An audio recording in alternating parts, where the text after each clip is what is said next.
Live in में रहने वाली महिलाओं को देवदासी और नगर वधू का ही स्थान मिलना चाहिए। अगर कोई इस कस्टम को लिव इन बनना चाहती है, लिव इन पार्टनर बनना चाहती है शादीशुदा पुरुष को, तो उसका स्थान नगर वधू की तरह या देवदासी की तरह होना चाहिए। भारत देश वीर और वीरांगनाओं का ही नहीं है, जो सती और जौहर करने वाली, मर्यादा में रहने वाली सनातनी महिलाओं का भी है, जिसने अपने इज्जत, अपने सम्मान और अपने शादी को इतना सम्मान दिया कि उन्होंने जलती चिता में बैठी, उन्होंने जलते हुए बारूद में अपने आप को झोंक दिया। ये पत्नी का हक था, उन्होंने पत्नी का फर्ज निभाया था। किसी और पुरुष के हाथ आने से पहले खुद को जिंदा जला दिया। लिव इन या ऐसे किसी भी रिश्ते को कभी मान्यता नहीं देनी चाहिए।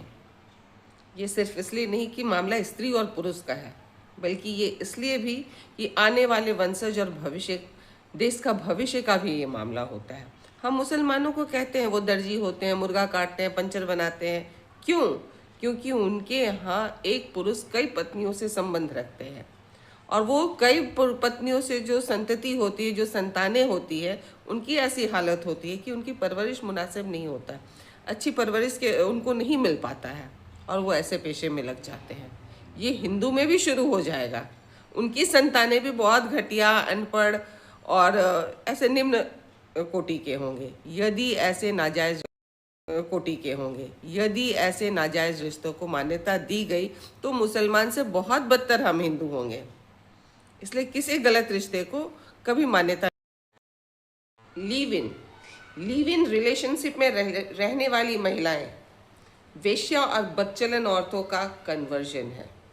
जो वेश्याएं होती थी, जो बदचलन औरतें होती थी, वही आज अपने लिए एक अंग्रेजी शब्द का इस्तेमाल करती है, खुद को लिव इन पार्टनर कहती है।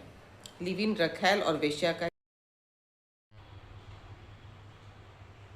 लिव इन जैसे रिश्ते को मान्यता देने वाले या आदेश करने वाले जस्टिस और जज साहब, न्यायाधीश और न्यायमूर्ति जी, महोदय जी, क्या आपकी माता लिव इन में थी तब आप पैदा हुए हैं? या आप अपनी बेटी को लिव इन की इजाज़त देंगे, उनकी शादी नहीं करेंगे, धूमधाम से अपनी बेटियों की शादी आप नहीं करेंगे, उन्हें यार के साथ रहने के लिए छूट आप अपनी बेटियों को देंगे? या सिर्फ ये निम्न मध्य वर्ग की जो महिलाएं हैं या फिर उनकी जो गृहस्थी है, उनको वहाँ तबाही लाने के लिए ये कानून बन रहा है? किसी भी न्यायालय, हाई कोर्ट हो या सिविल कोर्ट हो या सुप्रीम कोर्ट हो, किसी भी न्यायालय के न्यायमूर्ति को, जस्टिस को या हमारे जजेस को सोच समझकर परिवार न्यायालय का डिसीजन लेना चाहिए। लिव इन और गर्लफ्रेंड जैसे मामलों में उन्हें बहुत सावधानी बरतनी चाहिए। क्या हमारा हिंदू विवाह इतना खराब चीज़ है कि लोग शादी में नहीं रह पाते, शादी नहीं कर पाते हैं? उन्हें अविवाहित रहकर ही सारा कुछ चाहिए। विवाह इतनी गंदी चीज़ हो गई है, हिंदू मैरिज इतना खराब हो गया है। अगर हो गया है तो हमारी सरकार की ये जिम्मेदारी है कि वो हिंदू विवाह अधिनियम में बदलाव लाए, उसको सख्त बनाए, ब्याहता पत्नी और पति के जो स्टेटस है उसको स्ट्रॉन्ग करे, शादी को मजबूत करे, न कि ऐसे गंदे रिश्ते को मान्यता दे।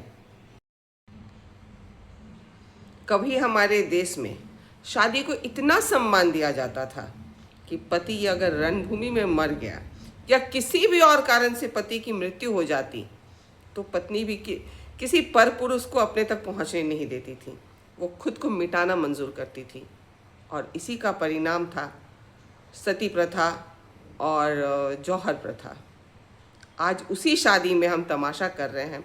पत्नी का ख्याल नहीं किया जाता है, पत्नी का मान सम्मान या उसके हक या सुख का ध्यान नहीं रखा जाता है। जब हम सती प्रथा को भूल जाते हैं और जौहर प्रथा को भूल जाते हैं और लिव इन पार्टनर को, वेश्याओं को, बदचलन औरतों को, आवारा औरत को एक पति पत्नी के बीच में मान्यता दे देते हैं, उसके संतति को संपत्ति का अधिकार दे देते हैं, उस पत्नी और तथाकथित वेश्या को भी मेंटेनेंस का भी अधिकार दे देते हैं। ये कैसे देश में इतना बदलाव कैसे आ गया? जहां हम सती और जौहर करते थे, हमारे सम्मान को कुचल कर लिव इन पार्टनर को दर्जा दिया जा रहा है। हम इसका विरोध करते हैं। लिव इन का जो कस्टम जो प्रथा हमारे देश में जोरों से फैल रहा है, इस पे नए नए कोर्ट के आदेश आ रहे हैं, इसको मान्यता नहीं देना चाहिए। लिव इन पार्टनर के जो स्टेटस है, इसको देवदासी या नगर वधू की जो स्थिति थी या जो अवस्था था उस तरह से लेना चाहिए और इस कस्टम को, इस प्रथा को एकदम ख़त्म करना चाहिए, जड़ से उखाड़ फेंकना चाहिए। हमारे देश और हमारे विवाह के लिए ये आत्महत्या है, आत्मघाती है।